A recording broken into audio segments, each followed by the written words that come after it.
You have a metal arm? That is awesome, dude. By JustAnotherBookNerd. Chapter 1. Peter. Peter lost his arm at about 11:30 p.m. on a Friday. He was stopping a gang that were armed with knives and guns. Peter had tracked the whereabouts of the gang's main hideout, where he fought them. As the final high-ranking members of the gang escaped the building, they set off bombs that were planted around the warehouse to get rid of evidence. The bombs exploded and Peter scrambled to escape the blast and the rubble that was falling rapidly on top of him. He had almost made it to the doorway when a particularly large chunk of concrete fell on top of his left arm, crushing it. He tried and failed to lift or even move the concrete. He was unable to move his left arm, and his right arm had sustained 2 bullet wounds and 3 stab wounds during the fight, as he sometimes tended to lead with his right arm. It was already weak enough without having to try to lift large amounts of concrete. He had already called the team to help with the fight, so he knew that they were on their way, but he had no idea how long they would be. So, he curled up against the concrete to use it as a shield against the building that continued to fall. 15 minutes later, Peter heard the familiar sound of the Quinjet and his dad's repulsors. Then he heard Tony call out a concerned, "Kid, are you in here? Where are you?" He received a weak, "Dad, I'm down here. My arm is stuck under a piece of concrete and I can't get it off," in return. That was all the worried group of adults needed to rush towards the weak voice. They found Peter with his mask off, battered and bruised, bleeding out, with his old left arm trapped beneath a large hunk of concrete. They watched as his face lit up and he smiled at them all as they approached. "Hey guys, glad you could come. You missed the party, but you're welcome to join the after party," he said with a smile, before passing out from blood loss and exhaustion. Natasha quickly jumped forward and gently caught his head before it hit the ground and held him as Bucky and Steve worked on lifting the concrete. It took 20 minutes and the Hulk to lift the concrete. Tony, Steve and Vision took a look at the damage done to Peter, while Nat and the rest of the Avengers got Bruce back. They got him back within 10 minutes, telling Hulk how much Peter needed Bruce's help to fix him up. Hulk has a soft spot for Peter. By then, Peter had been moved into the med bay on the Quinjet, and they were making their way back to the compound. Peter would live, but his left arm was damaged beyond even his super healing's repair. It had to be amputated, and Peter was put in a medically induced coma for a week while he healed from losing his arm and his many other bullet and stab wounds he had suffered from that night. Tony, with the help of Jury, created a vibranium arm for Peter during that time. They probably would have done a lot of things with it, such as adding speakers and trying to make it sticky like Peter's real hand, but they decided that it would be more fun for him to join in, and he also would prefer not to be left out of major sciencing, as he would put it, especially if the arm was being made for him. It would be a new thing for him to have fun upgrading, to come up with new ideas for. Peter always sees the good in everyone and everything. Peter woke up the following Saturday to the familiar white ceiling and pale blue walls of the med bay and the compound. Friday had the lights dimmed and the walls soundproofed. She knew him so well. He looked to his right and saw his dad sitting there. "Hey, Dad." Tony looked up from staring at the mattress. "Hey, Pete." "What day is it?" "Saturday. A week after you last were awake." "Okay, coma or medically induced coma to help me heal?" "Medically induced, thank God." "Cool. So you know the drill. Tell me how many injuries I sustained, starting with the worst, and then you tell me how, while you know that you can't stop me from being Spider-Man, I should be more careful and call for help as soon as I need it, not halfway through the fight when I have already gotten injured quite a bit." Peter smiled, deepening his voice when he imitated his dad. Tony smiled at his son's antics before taking a deep breath and saying, "Well, I'm going to cheat this time and start with the not as bad but still very bad injuries.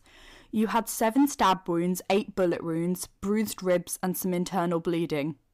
And finally, your left arm. If you can remember, it was trapped and crushed beneath that concrete. It was damaged beyond repair and we had to amputate it." Tony looked up at Peter to gauge his reaction. He was in shock, staring at Tony with his mouth open in a perfect O shape. Tony leaned across his son and lifted the blankets on his left side to his torso. Peter looked to his left, and where his arm was supposed to be, he saw nothing. "Huh," Peter said, ever so eloquently, acknowledging the fact he now only had one arm. He then seemed to realise something. He grinned and turned to his dad, who was looking at him expectantly. "So, me and Bucky are going to be twinsies now?" And Tony burst out laughing. Chapter 2. The Avengers. Tony fitted Peter with his arm that Saturday so that he could use the weekend to get used to his new prosthetic and be able to go to school on the following Monday, because Peter is a stubborn nerd who refuses to miss more school than he has to. Peter smiled when his dad told him how he and Jury didn't do much more than the basics so that he could help with the upgrades. Tony had made the arm of vibranium, and it was moulded to look like his other arm, but other than that they didn't do much else, leaving it up to Peter. Once he had the arm on, with the help of Bucky and Tony, he worked on learning how to control the arm, hand and his fingers. By the end of the day, they had collectively agreed that, while Peter should be able to get the hang of it in time for school on Monday, at least he didn't have to learn how to write with it, he was right-handed. They all thought that Peter should wait at least another week before going back out as Spider-Man. Peter only reluctantly agreed after he was reminded that he didn't have enough experience with the arm yet, and that he hadn't upgraded the arm to make it sticky yet, which may cause him some problems. He was cleared to go do training with Bucky and his Mama Pauk to get to work on his new skills that he could use now that he had a metal arm. Nat sparred with him as she usually would, to work on his reflexes and his reaction times. Bucky taught him that now, with an arm made of the same material as Steve's shield, he now also had a shield with him at all times. They worked, teaching Peter how to use his arm as a shield against bullets and knives, and they hoped that he could use this to help him receive less injuries than he used to. At the end of a long day training, the three of them went up to the common room to eat dinner with the rest of their dysfunctional family. Everyone laughed as Peter struggled to eat his spaghetti and dropped his fork while trying to feed himself, and after the 6th time this happened, Tony picked up Peter's fork for him, got a forkful of spaghetti and brought it towards Peter's pouting face. "Here comes the aeroplane," Tony smiled, while also making odd faces. A chorus of laughs went around the table. "Seriously, Dad?" "Whatever are you talking about, Bambino? Now eat up your din-dins or no dessert." "No, you can't do that. I'm a growing spider teenager. I need my ice cream." "Well then, let's try this again. Here comes the aeroplane," he repeated, while bringing the fork towards Peter. "Fine, but only because I want ice cream." He accepted the help from his father and ate his dinner. Later that night, the Avengers all gathered in the living room for their usual Sunday movie night. This week, they watched Wall-E. Halfway through the movie, Peter looked around the room and remarked on how more than a few of them were either an android or part machine. "Hey guys, you know that, like, me and Bucky have mechanical metal arms, Vision is an android, Dad used to have a freaking arc reactor implanted in his chest, Rhodey uses his mechanical braces to walk, and Clint has his cochlear implants to help him hear. Does that make us cyborgs? Can we call ourselves the Robot Bros? I mean, me and Bucky are automatically the Metal Arm Bros, but when you think about it, there is more than just us with technology within us." "Huh. I guess none of us ever really thought about that," his dad responded, looking down at his son who was lying with his head on his chest. "See? None of you think of any of the important things." Peter yawned, drifting asleep. "Come on, Spiderling, let's get you to bed. You have your first day back to school with your new arm tomorrow," he spoke quietly, lifting up Peter bridal style and carrying him to his bedroom, their family whispering good night to them as they left the room. Chapter 3. Ned. At first, Peter couldn't wait to tell Ned and MJ about his arm. Ned would freak out and fanboy, Peter would ramble, and MJ would just say something along the lines of, "Oh my pepper pots, you are both such losers," with a smile. But on the Monday morning that he was going back to school, Clint would not stop talking about pranks, and Peter decided that it would be fun to play a sort of prank on his best friends. He wasn't going to tell them about his arm, he was just going to see how long it took them to figure it out. And it did turn out to be fun. Ned didn't find out until Tuesday, the week after Peter had returned to school. Honestly, Peter was surprised it took Ned so long, MJ too. But then again, Peter had gotten the hang of his new limb, and he didn't seem to raise any suspicion from either of them. Peter and Ned were in engineering class together, while MJ was in her business class. They were tasked with working on their solo projects that would add to their final grade for the semester. Ned was welding 2 pieces of metal together for his robot, while Peter sat at the other end of their desk, sketching designs for the next upgrade of his arm. He had already finished most of his project. The last of the materials he needed, he would have to get from the lab at home. Ned finished what he was doing and went and sat next to Peter, having a look at the designs Peter was sketching. He always loved to guess who and what each design would be made for. He took a peek at Peter's sketchbook. Peter was clearly drawing a mechanical arm.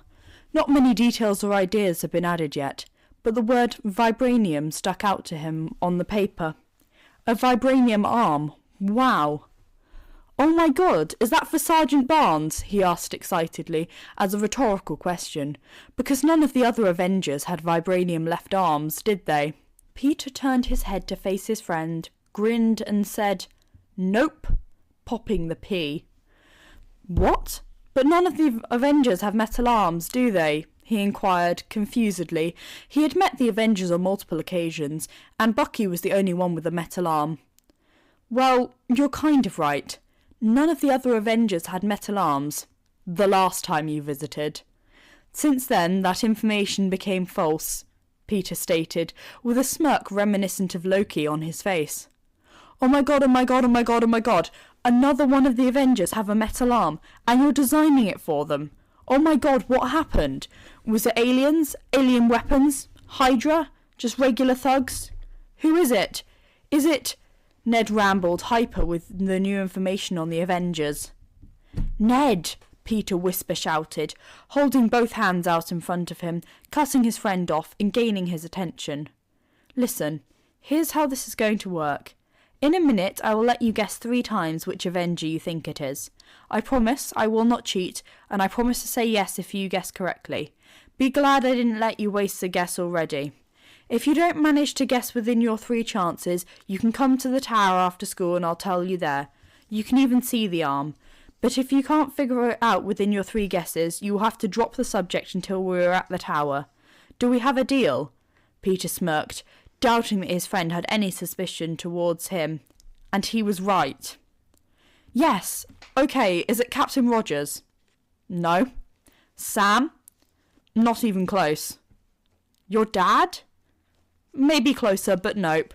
Also, he might get me to help build it, but I'm pretty sure that he would design his own arm, even if he only had one doing it."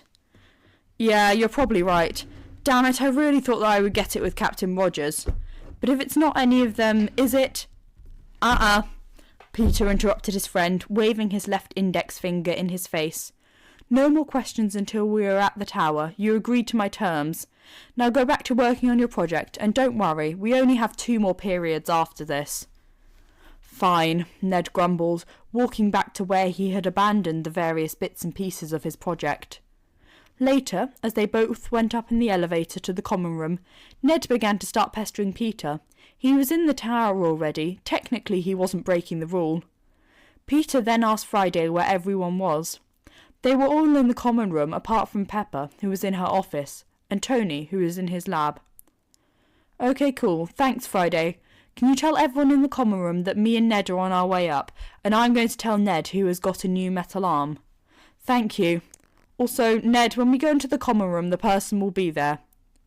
Ned was so excited, he couldn't wait to see who it was. The elevator doors opened and the Avengers looked up from what they were doing, said their hellos and made their way over to the duo, waiting for the reaction. Ned looked around at the heroes, searching for a glimpse of metal. His eyes found metal, but it was just Bucky's arm. None of the rest of them had a metal arm. He didn't understand. "Peter, I don't understand. Bucky is the only one with a metal—" "What?"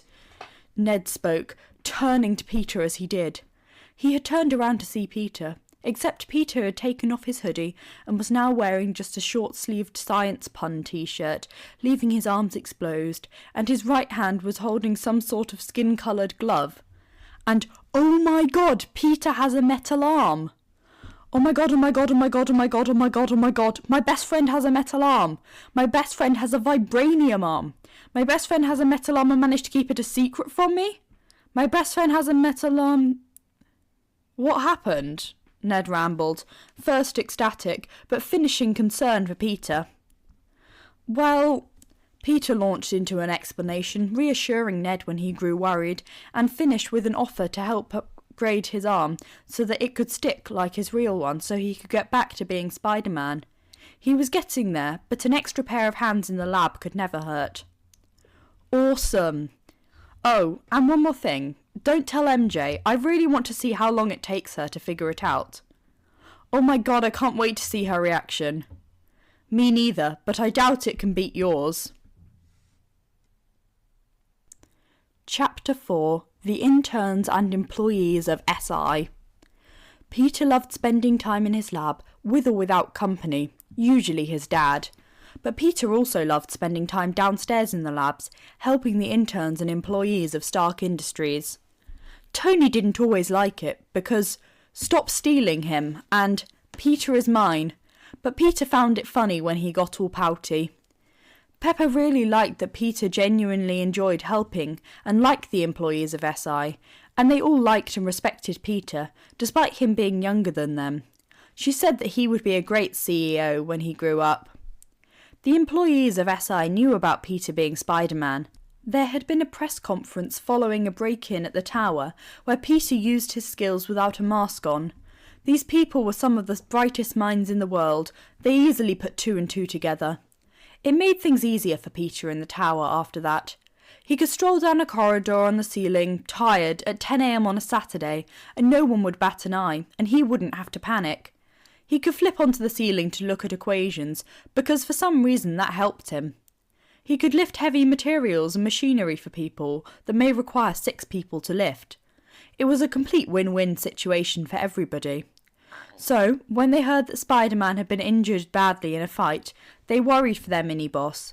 They worried less when they heard that he was safe and stabilised in the medbay, but none of them had the clearance to visit him, so they were given information from the doctors every now and again. Needless to say, they were all ecstatic when they saw Mini-Boss walk into Lab 83 at 11 a.m. on a Saturday morning for the first time in just over 3 weeks. They all said their hellos and "good to see you backs," while Peter apologised for not being back for so long, as he had been in a medically induced coma for the first week, only woke up the first weekend, and spent the last 2 weeks and the last weekend catching up on schoolwork. Then he went around the lab, looking at their work, offering help if needed or requested, doing as he would on any day. But, of course, something had to make that day different. He visited a biochemist by the name of Oakley. He was developing a special gas that would freeze and seize up any type of metal, but it was safe for human skin. He was hoping to be used to freeze up weapons, making it safer for civilians to escape muggers and the like. "That sounds really cool and helpful, Oakley. It could help save people if I can't be there or get there in time. May I see a demonstration?" Peter enthusiastically encouraged. "Yeah, sure," he spoke, while scurrying across the room to retrieve a robot that someone had made a few months ago, making it move to show that it could still move freely, before declaring loudly to the room, "The gas only freezes up the metals and mechanics for an hour, but if you are near enough to us and are working on something that you want to be able to move, please move away for a minute until after the demonstration. Thank you." He lifted up his spray bottle and sprayed the moving robot. It started to slow its movements before getting completely stuck. The spray also went on Peter and Oakley, but wasn't sticky or caused any rashes or irritation. Well done, Oakley. This will be really helpful for people when it is perfected. I can't wait to see the final product, Peter exclaimed. The crowd of scientists started clapping. Peter went to join them. He tried to move his left arm, but it wouldn't budge. People were starting to notice Peter's struggle. His right arm was up, ready to clap, but his left arm was stiff and stuck in position, still by his side.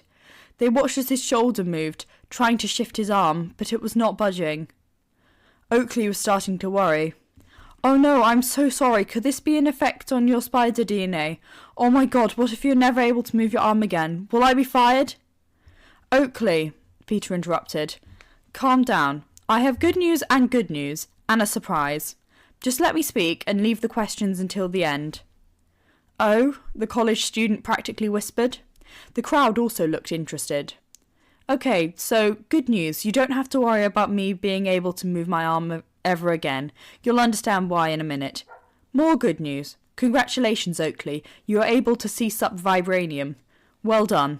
And finally, the surprise. Something I should have remembered before I stood too close to your demonstration. As you all heard, I'm sure, I was injured badly, but I don't think any of you heard the full extent of my injuries. I mean, not even I knew about them for a whole week. There was a collective laugh around the room. Yes, so, turns out I had quite a few bullet wounds and a couple of stab wounds, but also, a large slab of concrete fell on top of my left arm. He began to take off his hoodie and his skin-coloured glove as he finished. It was damaged beyond repair, so my left arm had to be amputated, and now I wear a vibranium metal arm, just like my Uncle Bucky. Gasps were heard throughout the room as Peter revealed the masterpiece of technology was his arm. And of course, me being the idiot I am, forgot I had a metal arm and stood right next to the spray that would cease up metal for an hour. At least Dad will find it funny later. Everyone laughed at his misfortune. Peter continued his rounds. Once he had taken off his arm and laid it on one of the desks for the peers to look at, while he continued going around the lab. The faces in the labs downstairs, when he walked in a science pun t-shirt, with his hoodie tied around his waist, missing his left arm and a vibranium arm tucked under his right arm, were hilarious. Hey guys, it's been a while. What the F? Chapter 5. MJ. It took MJ a whole month since Peter had gotten injured to confront him. But, in her defence, it was a whole week before he even left the medbay, and a whole week after that until he returned to being Spider-Man. And then it took her 2 weeks to get suspicious and gain enough evidence to confront Peter about her findings. She questioned him at the end of a decathlon meeting after everyone had left, asking him to stay behind as she wanted to talk to him about something. Hey, so what did you want to talk to me about? Well, Peter, as you know, I keep an eye on your activities as Spider-Man to make sure you aren't hurting yourself or going out there so much that you aren't getting enough sleep and you will begin to affect your grades. Also, Spider-Man fails on YouTube are hilarious, especially when you know the idiot, MJ began. And where do you think you're going with this? He replied with a smirk. Gods, all the time that he is spending with Loki lately can't be healthy. He has become so mischievous and smirking lately. Well, I was watching a few of your new saves and it seems you have a new move. Yes, and? I've been training a lot with Bucky and Nat lately. They have taught me a few new moves that I've started to use. This new move seems to be you, using your arm to block bullets. Now this would seem to be a stupid move, but the bullets seem to bounce right off you. At first I thought it was a fluke. Then, when I saw it again in another video, I thought that Tony had finally managed to make your suit bulletproof, but I was proved wrong when you got shot properly in the leg the same video. Uh-huh, Peter said, waving his left hand, motioning her to continue. So I decided to check it out further. I saw the same move being used multiple times. I also managed to find a video where you straight up used your hand to block the bullets from shooting out of a gun. Next, I noticed that in every video, you were not just using any arm, you always used the same arm, your left arm. Then, I started to see glimpses of the metal, where the bullet holes in your suit were. The bullets were going through the suit, but bouncing off your arm. I realised that all of these videos dated from after you returned from your last long medbay visit, and I've come to the conclusion that something happened during that fight, and because of it, your left arm was amputated, and you now have a metal arm similar to Bucky Barnes. And the reason behind the new moves is that he has been teaching you ways to use your arm as a shield to protect yourself. She finished off, taking a breath. Peter smiled at her. Took you long enough. Shut up, Parker, you self-sacrificing idiot. Chapter 6. The Decathlon Team. Peter trained with the decathlon team every Thursday after school. It was on a Thursday, 2.5 months after his amputation, that they found out. They were going through questions and answers as always, because that's what they do. When MJ was asking questions from their brand new set of Avengers Tower and Stark Industries flashcards MJ had made for them, both for fun for the team and due to the fact that a lot of the Avengers and SI questions were starting to come up in competitions. So, it was a win-win all round. And with the amount of knowledge and anecdotes Peter had on each question, Flash was the only one of them silly enough to think that Peter didn't have a Stark internship. Who took over the Stark Industries after the death of Howard Stark until Tony Stark was 21? MJ asked, her voice heard above the eager silence of her team. Ding! Obadiah Stane, Cindy answered. Correct. What is Loki, the god of mischief's relation to Thor? Ding! First cousin? Are they seriously related? I mean, Thor's a hero and he's evil. Plus, they look nothing alike. Flash said, as though he was the wisest person in the world. Incorrect, Flash. Anyone else? Ding! Yes, Peter, just try not to be too long, MJ spoke, sighing. Okay, Loki is the adopted sibling of Thor, which could explain why he doesn't look a lot like Thor, but then again, Thor says that Loki looks like his older biological sister, who also has very dark hair and wore a lot of green. But anyway, yeah, Loki is not evil, just misunderstood. Also, for your information, he was mind-controlled during the Battle of New York, so yeah, not his fault. And without him, the Avengers would have never been assembled, and could any of us imagine that? No. So there, I made my point. Sorry, MJ, you know how much I get when people insult Loki. They are such a nice person, and nobody should disrespect them. Peter rambled, looking up at the rest of the team, who were smiling and shaking their heads, knowing how Peter got when he got to answer a question like that. Correct. Also, they, them, sibling? Can you elaborate on that, Peter? Mr. Harrington asked politely. Oh yeah, so nobody really knows this, but it's not like a secret, just not common knowledge. Loki is gender fluid, and I haven't seen them today, so I've no clue what gender they are identifying as at the moment. So, they, them, so I don't misgender them. Honestly, it was kind of funny the first time I met female Loki, 'cause they can shapeshift, so they can look like whatever or whoever they want. So I was going up to the Avengers common room after school, because that was where Mr. Stark was supposed to be, and I walked out of the elevator and I saw a beautiful lady sitting at the kitchen counter drinking a cup of tea. She had long black hair, pale skin, and an intricately detailed black and green dress that went down to her knees. And I was like, who are you and why are you here?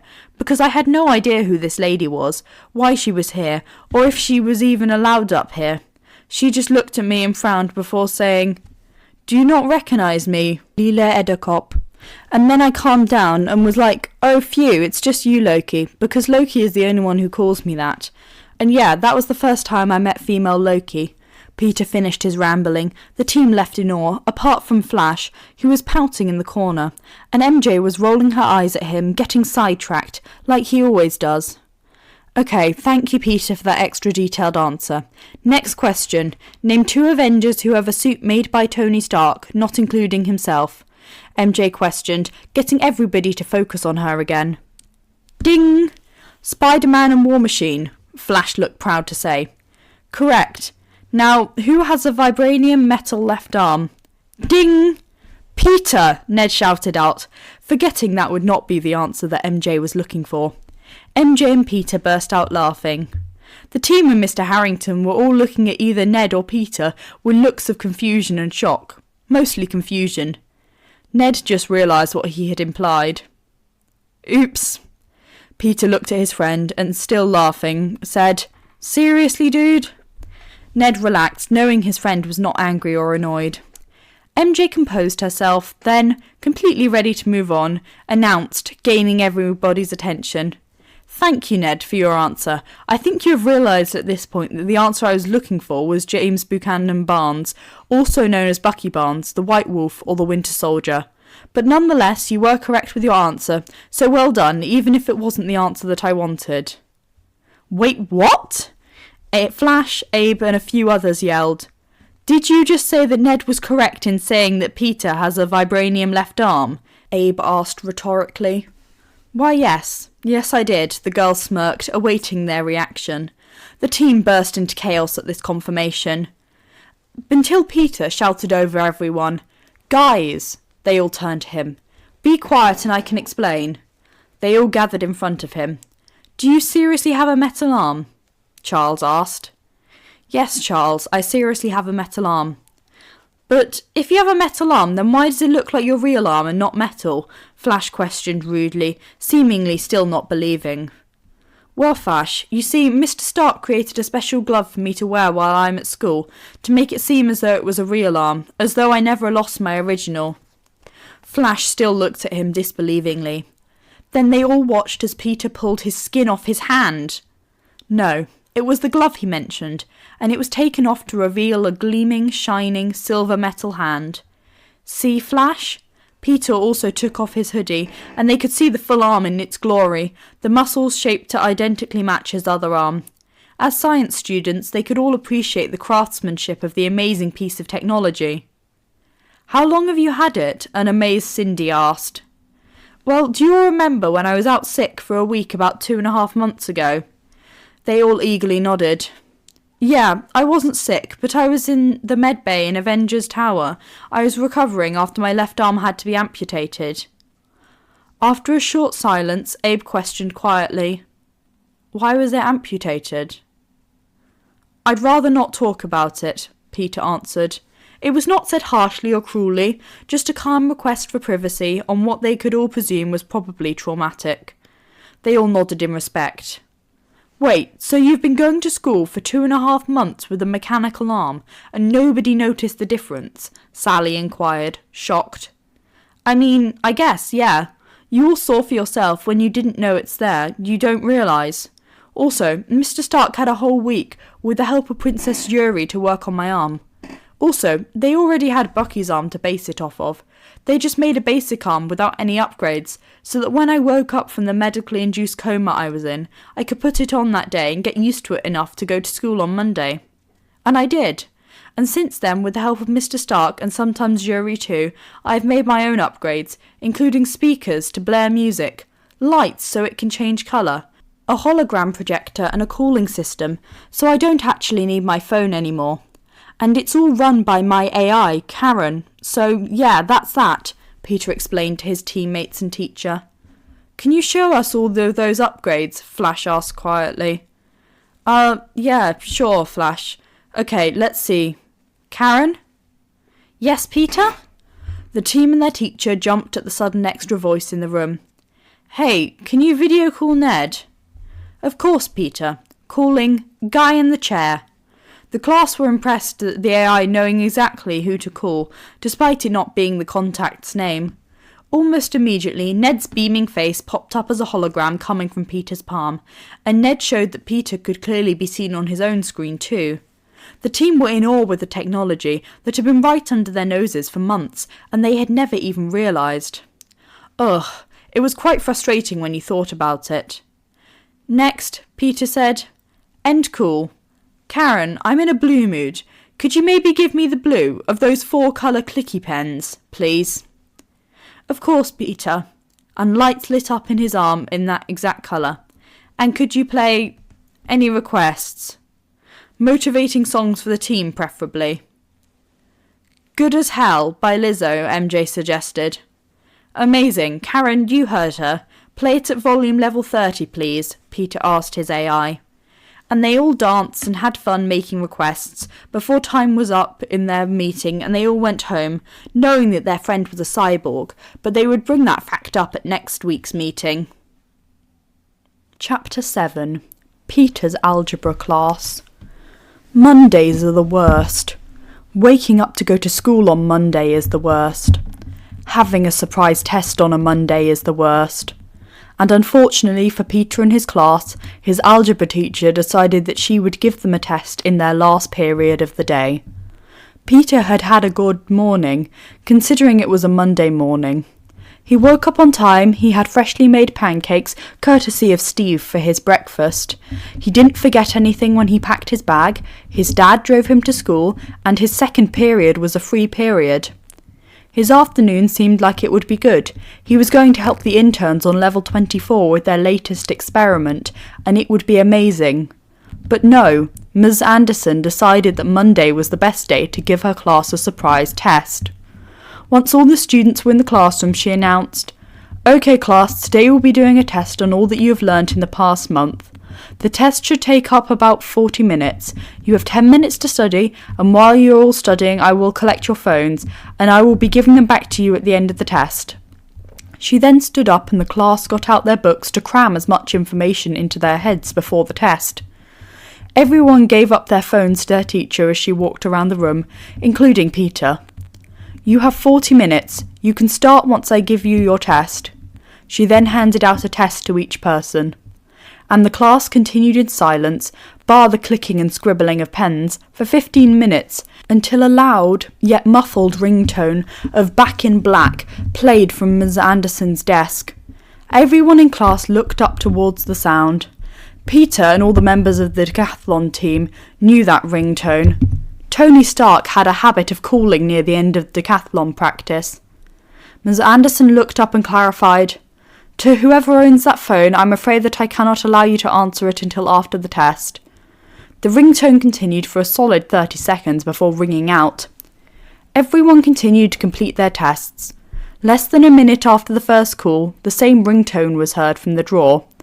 Like I said the first time, whoever is being called can answer after the test. The phone had to ring out again. "If that phone rings again, I will answer it, and I will ask the person on the other end of the phone why they feel the need to call one of you while you are in class." Peter automatically nodded, alerting Ms. Anderson to the fact that the phone belonged to Peter Parker. The intro of Back in Black played again. This time it was twice as loud, and it was no longer muffled.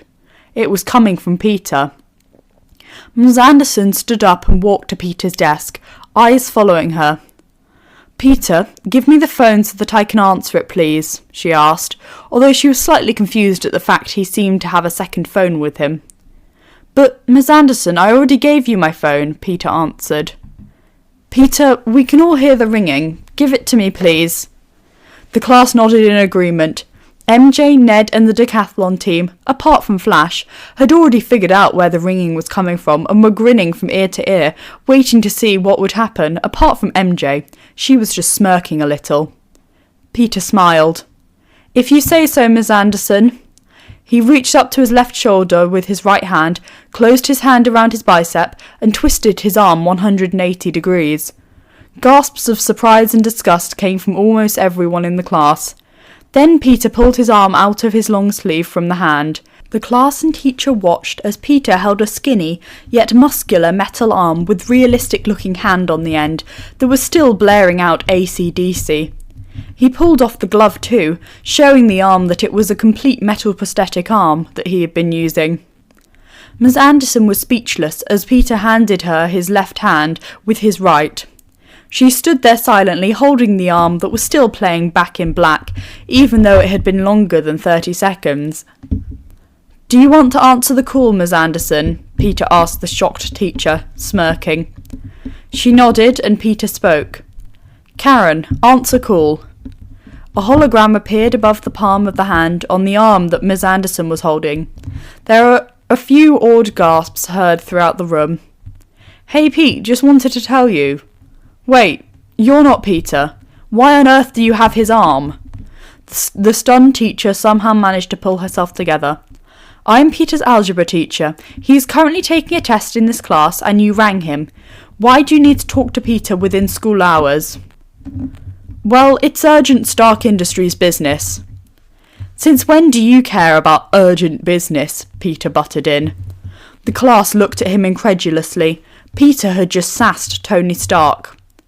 Well, Peter, since 30 minutes ago, when Pepper decided that I had to go to the Stark Industries conference in Hong Kong with her for the next Tuesday until Thursday, and that then we would have a vacation in Italy until Sunday, I agreed. You do too. She deserves a vacation. Of course, Peter replied, obviously. MJ, Ned, and many other students nodded in agreement. They may not know Pepper Potts personally, but they knew that she was an extremely hard-working CEO of one of the largest companies in the world, and everyone needs a vacation every now and then. Yes, well, if you actually think about it properly, that means we need a replacement CEO for a few days. Peter sighed, realising what his dad wanted. It's gonna be me, isn't it? The students looked around confusedly. Why would a high school student become temporary CEO? Yes, Peter, you'll be temporary CEO and head of R&D from Tuesday until Sunday. You have already been unofficially the mini-boss for months, as the employees and interns call you. The employees already respect you. You can command a room during presentations and meetings. You know how to handle a crisis. You are definitely smart enough. You're already known for helping everyone with their work and improving deadlines. You are the perfect choice for the job. Pepper agrees. Tony's hologram was facing Peter with a mixed expression of pride, sympathy and honesty. Okay, I'll do it. How will I work from school? I am so proud that you didn't straight up ask if you could just skip school. I knew there was no point. Even as a CEO, you would have never let me skip more school than I have to. And I'm sure there must be some way to work from school. Tony just looked extremely proud of his son. I was thinking you send messages to the company via Karen, and she will tell the people necessary. You must wear an earpiece at all times, including when you are at the tower, so that lab directors and Karen can talk to you. You can talk to them when you are not in class. If there is an emergency that you must attend to in person, or even just need to speak to the employees through Karen, you can leave class. I will let Principal Moritor know that you have permission from your guardian to leave in these cases. Karen will make sure to tell you which emergencies are which. You still need to do all your homework. You'll probably have work until the early morning, unfortunately, so that means none of you-know-what. Make sure you get enough sleep, like at least a few hours a day. Eat enough, and moderately healthy. Steve will make sure of that. And don't eat too many of Bucky's cookies or drink too many energy drinks. If you're really tired or badly need to stay at the tower, Loki might step in for you at school one of the days, if needs be, or you could just send a drone or something. Peter nodded, absorbing the information like a sponge. The students' heads were reeling. He will be directing the employees of the richest company in the world while in class.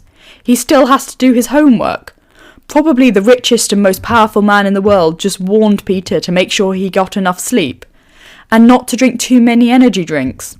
The Winter Soldier bakes cookies. Loki would step in for him at school. What? You start on Monday, Mr. Stark continued, when we leave for Hong Kong at 8 p.m, a nice off-peak time for you to start, as only a third of the employees will be in the building. You'll have a week to prepare, and me and Pep will help. We will brief the employees. I am certain they will agree that you are the best person for the temporary job. I don't want to brief the business people who have meetings with the company during the time that you're CEO, because their reactions will be priceless. So yeah, earpiece, homework, sleep, food, Loki is back up you if needed. 8 p.m. on Monday, that's about it. Everyone in the room was speechless. Then Peter quickly broke the silence. Great, thanks, Mr. Stark. I'll see you after school and we can get everything ready. Fantastic. Now, Peter's teacher and classmates, do not speak a word of this conversation. This is not necessarily top secret stuff, but we don't want business people having the secret spoiled, do we? Also, the Avengers are in this room right now and they don't like snitches. The class were all nodding, with widened eyes, terrified. Yeah, snitches get stitches. A loud call could be heard in the background. Peter recognised it as Clint. The class were even more terrified. Another Avenger had threatened them. Oh man, Toad overtook me. Tony, would you make me pay if I shot an arrow at the TV again? The same voice was heard again, and the class reverted to their surprised Pikachu faces again, as Hawkeye apparently plays Mario Kart. The hologram of Tony was shown to be rolling his eyes. I think that's about it. Any questions? An unfazed MJ spoke up. Mr. Stark, will any high school field trips be cancelled due to the absence of the CEO and the owner of Stark Industries? No, Ms. Jones, I doubt it. If international business meetings can go ahead, I'm sure that high school field trips won't be cancelled. I'm assumed that you're asking because you're in Peter's chemistry class and you also have that same field trip to the tower on Friday next week. I'm sorry, Peter, but you can't go on the field trip. You have to work. She nodded and smirked at Peter. The members of the algebra class who were in Peter's chemistry class suddenly got really excited, remembering the permission slips they had already gotten signed, while the rest of them wallowed in their sudden sadness, including the teacher. Now, I have got to go to that meeting that I am 20 minutes late to. Bye, Pete, Ned, MJ, Peter's teacher, and the rest of his class. Also, Teach, give Pete back his arm. It's worth more than everything you own, including your home, times by 10. And then he hung up, and the teacher practically shoved Peter's arm back at him, remembering how the call was even happening. Everyone clearly wanted to ask a million questions, but couldn't manage to say a word, as Peter just shook his head, sighing and smiling, and reattached his metal arm, before sitting back down at his desk. Sorry, Miss Anderson, it won't happen again. I'm so sorry, that took so long. There was only 5 minutes left for everyone to complete the test, he said, as if he had been called to be told that his lunch had been left at home, and he asked did he want it to be brought into school for him, not called to be told by Tony Stark himself that he was going to be temporary CEO of Stark Industries. Miss Anderson just stood there, blinked twice before recovering, and walked back to her desk, saying, It's all right, Peter. That was far more important than an algebra test. Now, everyone, finish your tests. I will give you until class is dismissed. That should give you back most of the time that you lost. And so, they continued their test, with no interruptions. That's the final chapter of this work. I really hope you enjoyed. Have a lovely day.